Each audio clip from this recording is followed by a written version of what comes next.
Thank you for the introduction. I'd also like to thank the organizers for inviting me and giving me the opportunity to present some of our new results here.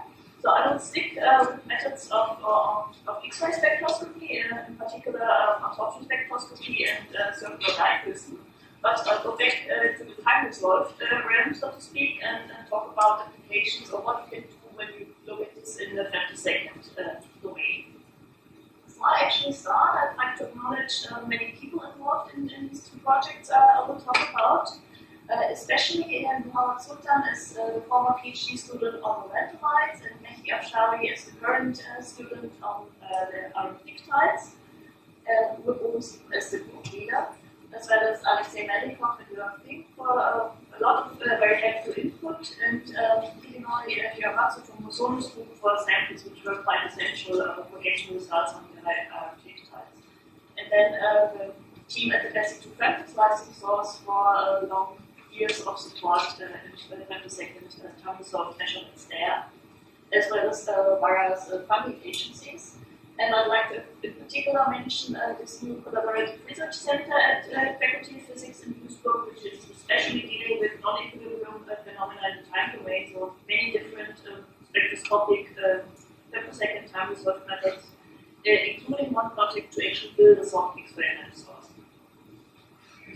So, as the general starting point for all of these ultra-fast methods is always you want to see different processes, different microscopic processes happening in your material which can have different degree of complexity, and you want to separate them by the characteristic time scales.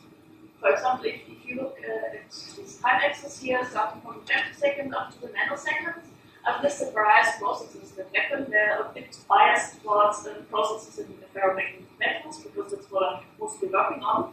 But just to give you a few examples here, for example, if you have excited by your femtosecond laser pulse, what carrier distribution, they will scatter with themselves and normalize. If the sample is conducting, you can have a transport which goes from a ballistic to diffusive range. It's all happening in a few femtoseconds. So then only at later times, the lattice will play a role. Optical photons is one of the, say, faster processes happening on the lattice side. Then you will also get the relaxation of your excited electron distribution with the lattice. Then with later times, the acoustic photons, the strain waves can occur back until nanoseconds is what you can call heat diffusion. So then you're at this point here where you can really say, okay, you have your excited electronic state thermalized with the lattice, and you can actually call that temperature. And of course, in many materials, it's also essential to take spin degree of freedom into account. This again goes from coupling of the electric field of the exciting pulse, the spins, over the transport and scattering processes on shorter time scales, back to what would be the coupling of the spin degree of freedom to the lattice on longer time scales, also mediated by spin orbital. Then you have all these reservoirs, and what happens in your sample is not only determined by, let's say, an intrinsic time scale of your process, but how the energy is exchanged in these reservoirs. So I will talk a bit about this in the context of ultra-fast magnetization dynamics. So you have a particular typically ferromagnetic sample, you excite it with femtosecond laser pulse, and you get a very fast change of the magnetization. So, like I said, you start here with your electronic system in a non-equilibrium state, and you can have relaxation to the lattice within half a picosecond to 2 picoseconds. These are typical time scales for metals. Then what has been observed, if you look at the 3D transition metals, so nickel, iron, cobalt, is that not only you only outscale a very fast, so less than 1 picosecond change in the magnetization, which can be quite substantial for a moderate amplitude, so well below the structural threshold. This here is the pioneering experiment from the Strassburg group. You can see here you normalize remnant magnetization. You pump the system here at time 0, and then you get a change of almost 50% of your magnetization, which is huge, and it's very fast. And this means there has to be some mechanisms which are only, let's say, or particularly active when you have a highly excited electronic system. This is spin transport and some the other type of spin flip scheduling. Then, the other point here I'd like to make is we're talking about the electrons which carry a magnetic moment, and those are actually at the third level, and you can excite them with typical laser wavelength in the visible or near infrared, so 1-2 electron volts.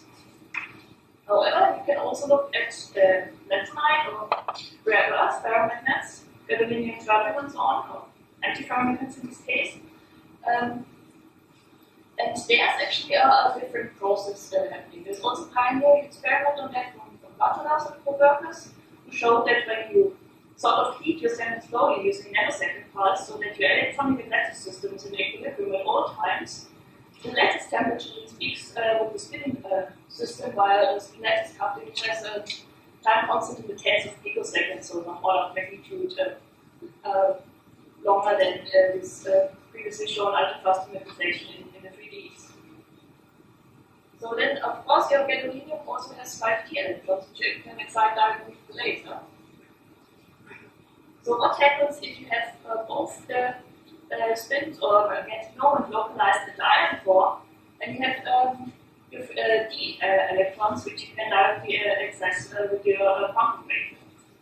So how do they interact? Do they show the same time step? Do they show different different dynamics or not? And this is actually, there has been quite some work on that, mainly on the lanthanide elements. And it's actually controversial still. So there seems to be a dependence on the type and the phase of the material, but it's not completely consistent. Just to show some recent results we last this year, from the Weiler here, they say very clearly that itinerant and localized movements in gadolinium metal show disparate dynamics. On the other hand, here have the antiferromagnetic chromium. They say, okay, 4 and 5D dynamics are the same, so this is actually measured in very nice experiments simultaneously. So we have a strong interatomic coupling, so they should do the same.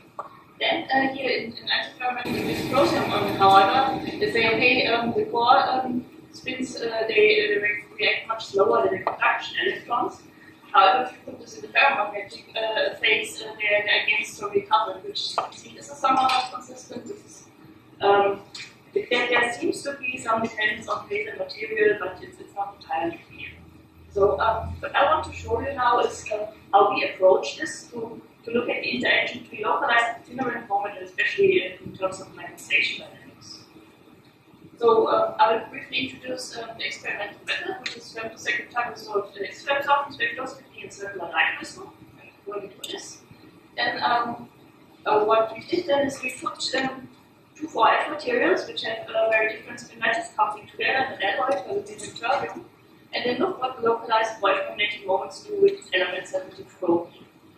And the last part, I will change the topic a bit and show you just some first results on iron nickel titanium, which is a superconductor, where we do not look at magnetism yet, but we look at what the spectroscopy does in the femtosecond time scale, and just to show you some first ideas what we will do in the future and how we would like to start exploiting the spectroscopy part of visual spectroscopy. So, first of all, this here is Fest 2 in Berlin. I think many of you know the Fest facility. We did this experiment at the so-called femtoslicing facility, which is a beamline where 100 femtosecond long X-ray pulses are generated.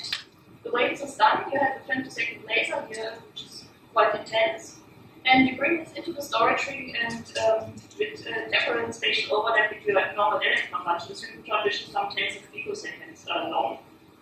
And then you have an interaction of the femtosecond pulse, you have to fulfill the resonance condition also, and then a small part, so-called slice, that's where the name comes from, of this picosecond electron bunch is modulated in energy, and you can then split off in a dipole. Spatially split off from this picosecond electron bunch. So now you have a short electron bunch which gives you correspondingly a short X-ray pulse. This of course comes at the cost of photon flux. And then you have here, so this is your main picosecond bunch, and on the side you have this two ears, what they're lovingly called, and so then you can make a small orbit correction here in this part of the storage link, bring your 100 femtosecond pulses on the axis of your beamline and use them almost as you would normally. And then, of course, you need to get the pump pulse in a pump probe experiment, so you split this off as part of the femtosecond beam, which generates the X-rays, which has the advantage that they're naturally synchronized, so we have no timing jitter between them. And you have an overall time resolution of 130 femtoseconds, and transmit your X-rays to the samples and pump the sample, coming in almost collinear, and then measure transmitted X-rays or directed X-rays. So looking at the lanthanides, I'll show you here just this bit simplified energy level diagram. So what we want to probe is the 4F orbitals, because that's where the magnetic moment is sitting. In case of gadolinium, 7 or terbium 9 of them, from a half bit or half bit plus 1 4F shell. So this is RDM 5 inches, or also M4, but we will probing at M5, from the spin-orbit split D levels to the 4F. And where we actually pump with our 1.5 eV near infrared beam is at the 5 east near the terminal. So here you can see nice high resolution spectra of our gadolinium terbium alloy. Here gadolinium M54 and the terbium M54Hs. And you can see the dichroism is clearly visible and the ferromagnetically aligned being below the Curie temperature, and this you can also see in the magnetic hysteresis probe elementary resolved here, and here you see the two exact same thing. So, and just one note here, we want to look at this in a systematic manner, but beam comes limited, so we have to have a complementary experimental method to look at different concentrations of our alloys, and this will be done by the magneto-optical pair effect, so or optical technique, which of course also then since it's done at the same wavelength, is also probing here and here. So, and one word more. So, what do we expect actually from when you bring gadolinium and terbium together? So you have 4F electrons localized at the eigenforce of gadolinium and terbium respectively, and they have a very different orbital symmetry due to the quantum number, which is 0 in case of gadolinium, and like I said, half the shell. And you can, if you want to look at this in sort of naive picture, you can rotate this however way you want. It's not directly coupled to your lattice, which is very different than a terbium with L equals 3, so it has a strong orbital symmetry. So you can say, okay, your terbium 4Fs are strongly coupled to the lattice, the gadolinium not. What you can do is have an indirect coupling over the 5Ds. The 5Ds, of course, are also responsible for the ferromagnetic alignment of the neighboring 4F spins. And the way this is expressed, that you have a very different coupling of the lattice on the two sides. You can also see in the static properties of your alloy. So if you mix more and more terbium to your gadolinium, you can see that your coercivity is becoming larger, and then you have to change the magnetic anisotropy. And also you can see that the Curie temperature is getting smaller. It's shown here from about 190 K down to 60 or 70 for terbium-rich alloys, which means that any changes in the lattice, they are more strongly coupled to the spin. So then, let's look at them. This I should also mention, so there has been, of course, previous work on the Pure Earth, so that we know already something about what is spin, or very different spin lattice coupling, how it expresses itself in the dynamics. So these lanthanides typically show a two-step demagnetization. So maybe look here first at the high resolution measurement of terbium. So this is the normalized change at the XMCD averaged over the whole F5 dash.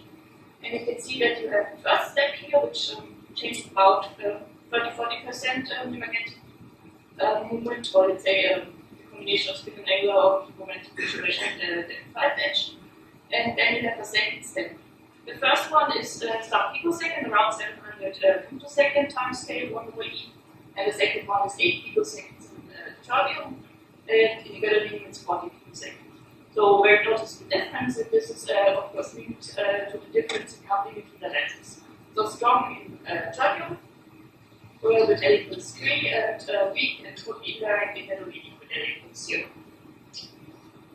So now this is no measurement, so no element resolution yet, but we can look at what a mixture of terbium does to gadolinium. So first of all, 0, this is equivalent of the gadolinium measurement I showed you now before. You can see first step, some picoseconds, second step, around 30-something picoseconds.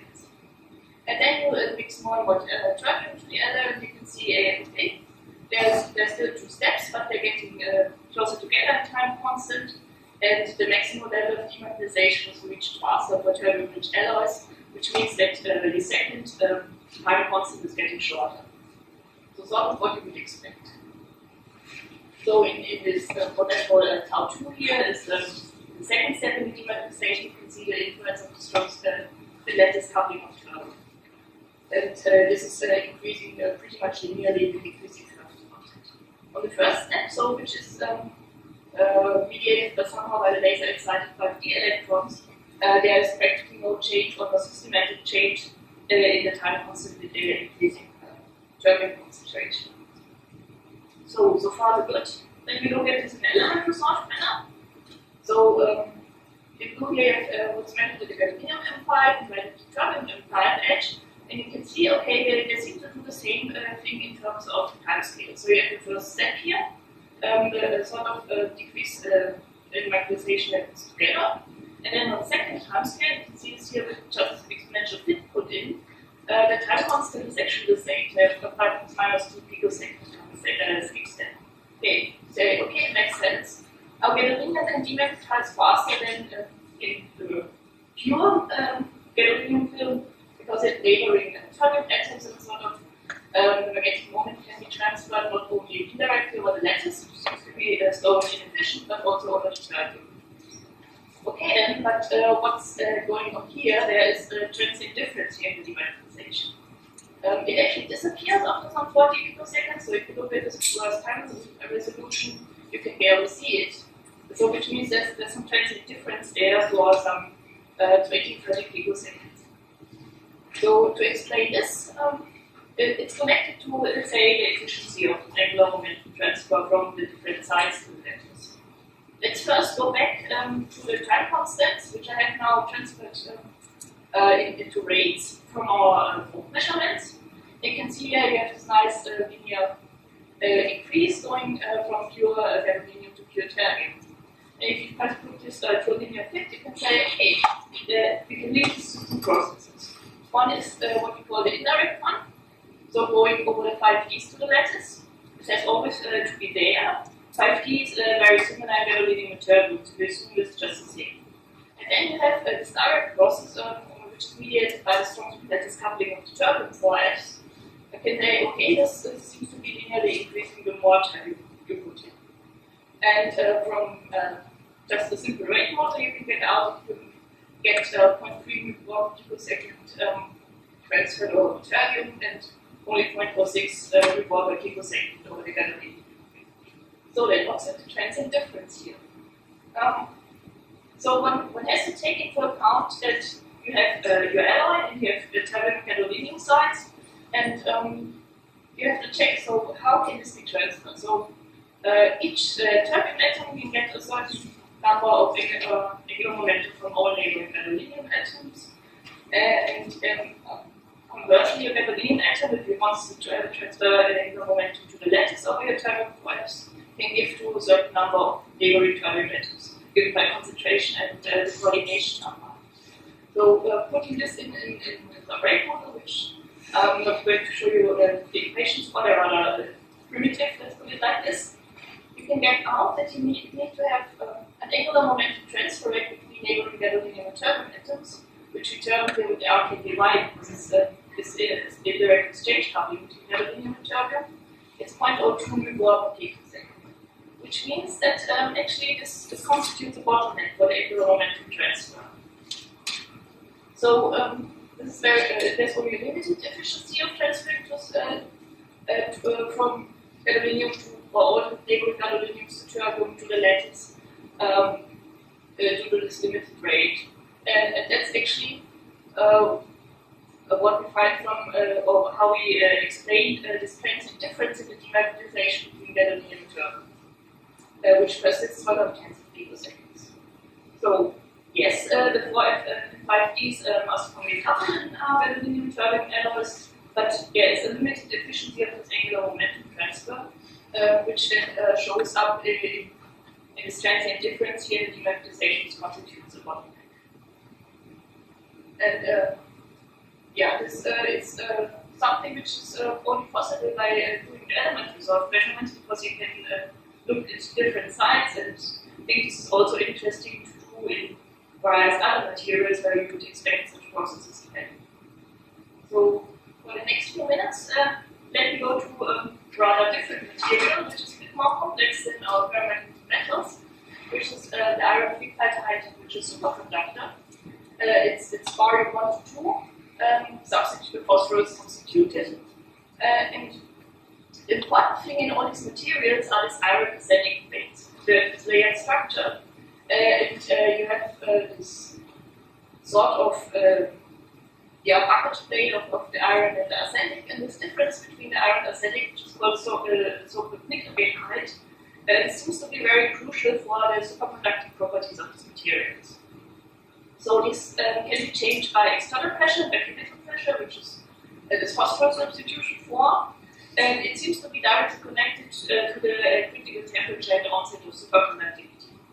And this can also be transiently modified if you again do control measurements. Here's just one example. I think we've seen this already at the conference.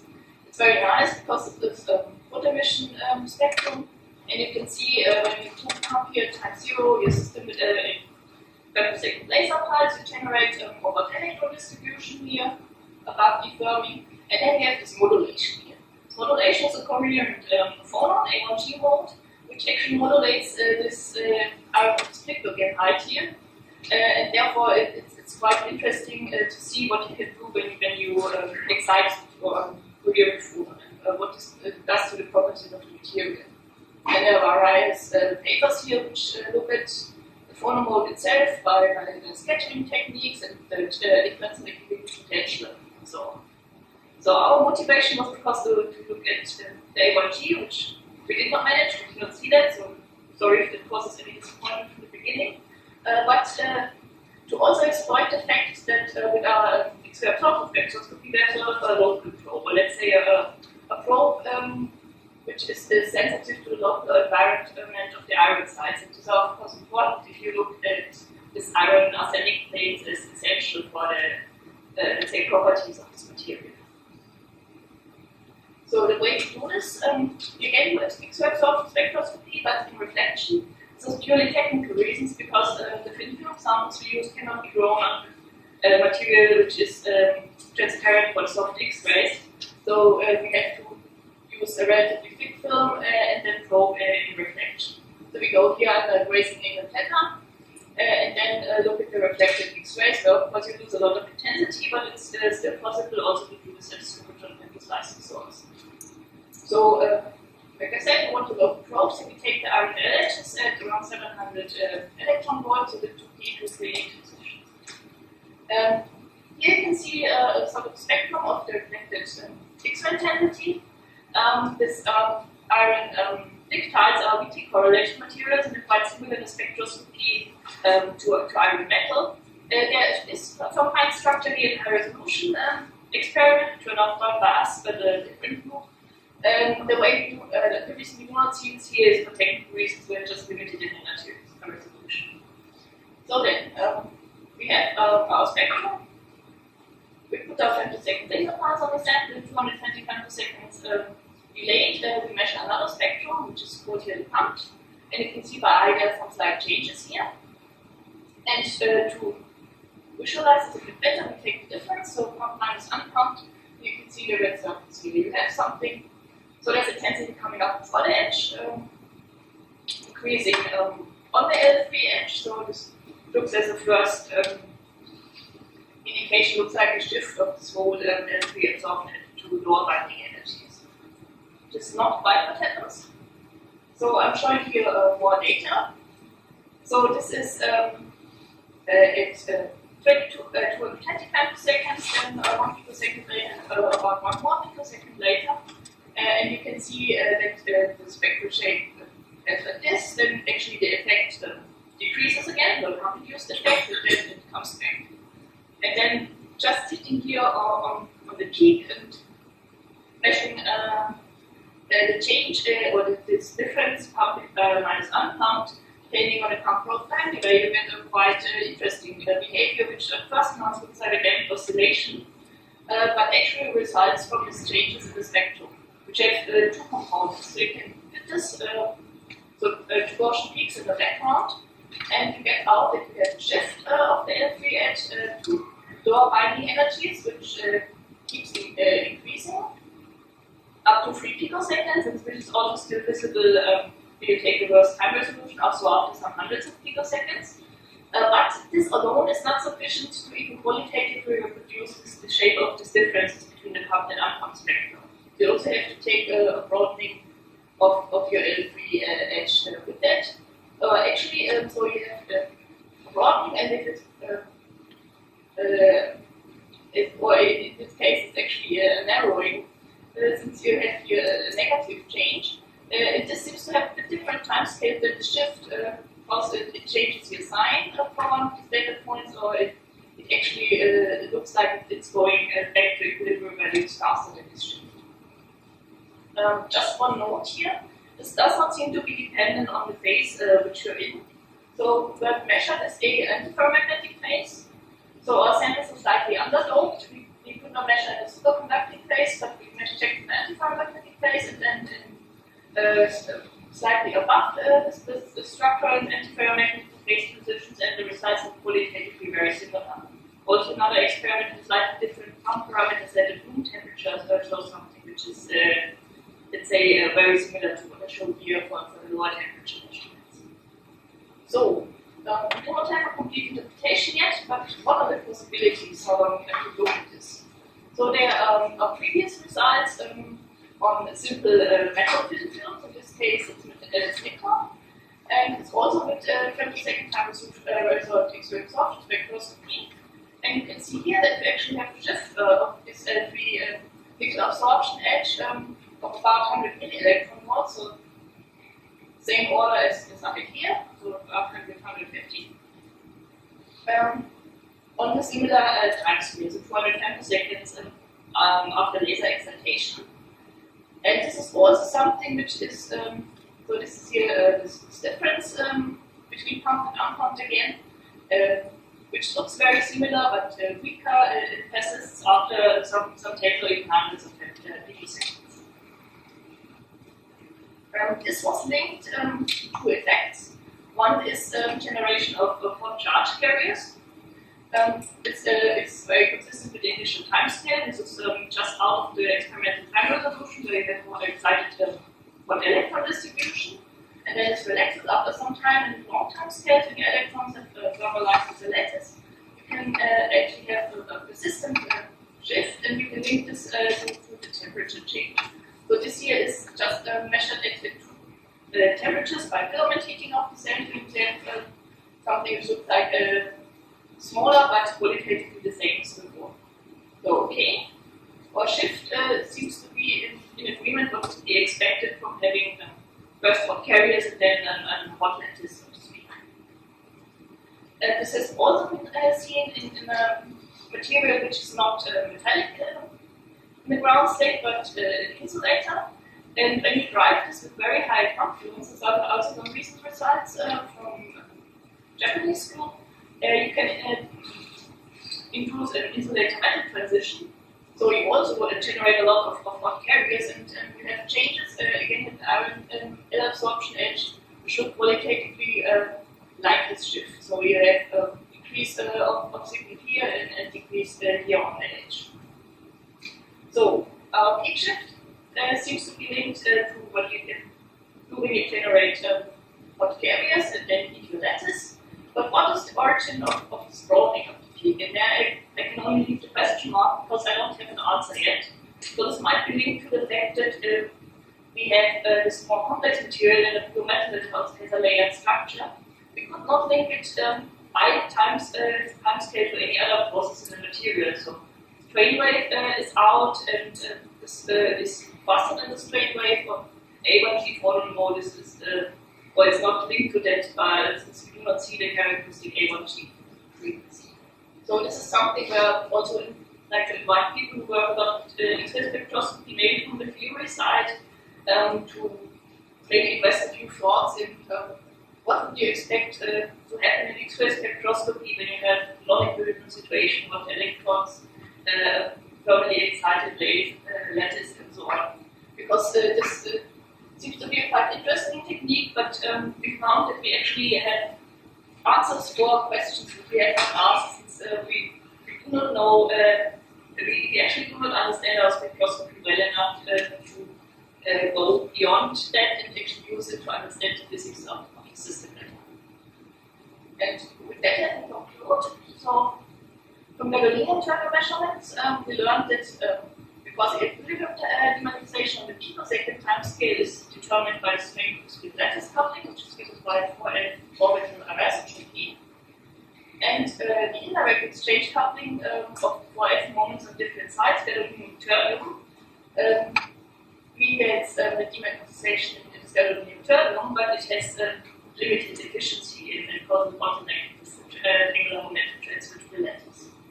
So now I predicted the temperature superconductors. I can show you that we have spectral changes in X-ray absorption spectroscopy, which are linked to volcanic generation, lattice heating, on time scales range from the 100 picoseconds, 20 seconds to the many picoseconds. But there's a more complex behavior compared to methods where we do not have any final answers yet. Thank you.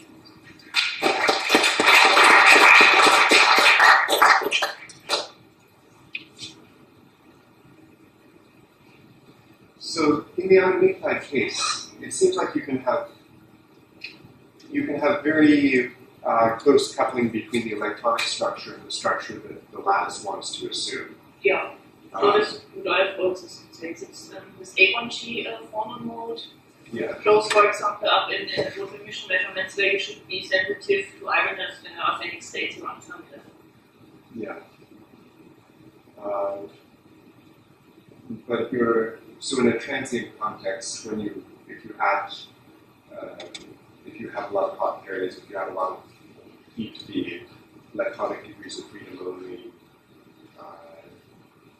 I guess is there any sort of delayed photon effect that might be, or?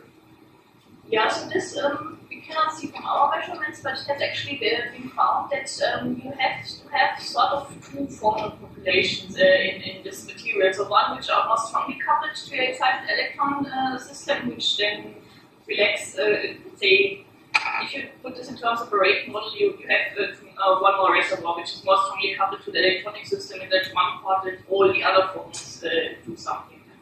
So yes, I do not know yet if this is in any way connected to our results here. It would be the relevant time scale. So we see this changes here where we have the difference between the shift, which is very long lasting, and the relaxation of this broadening or narrowing. This is on the 2-3 picosecond time scale, and this is exactly where it has been found that there's let's say the relaxation by the more strongly coupled phonon reservoir is low. So this would be maybe one possibility. But you said you didn't see the A1G phonon. What did you mean by that? So we did not see in our Pump delay scan any time constant, also characteristic time, which is linked to the A1G frequency, which would be 5.4 terahertz or 200 something femtoseconds. You mean you didn't see oscillations? We did not see oscillations, yeah. So it's not entirely clear if we should have seen them. So it might be that we're just not sensitive enough. I mean, you can see here the error bars in the data, so you would expect the A1G excitation to be maybe 1/4, 1/5 of the initial peak, which gives it the present excitations, and we're just within the noise here. We tried, since the A1G is linked to other plane motion, different polarizations for measuring this, we did not see any qualitative differences there. So I'm not 100% sure why and what we're not sensitive enough at the moment. You might not just have the energy resolution Right, you're averaging over the entire valence band in principle. Yeah, that's one possibility. So if it's very narrow in energy, then yes, this is my view. Well, or it might only affect a narrow range of states. Mm. Because ARPA's happen to see, because they're looking at the gamma point, right? Yeah. They're looking at the exospectral wave up there. So they may just have been looking at a region where you're more sensitive to it. Yeah. Do you have any background frequency information? No. So I'm pretty sure there has been there's literature information on that. We have not done any magnetic experiment on that, so I don't know. So this would of course be something nice to try, but I'm not sure at the moment it's let's say technically feasible. Any other questions? If not, then let's thank the speaker.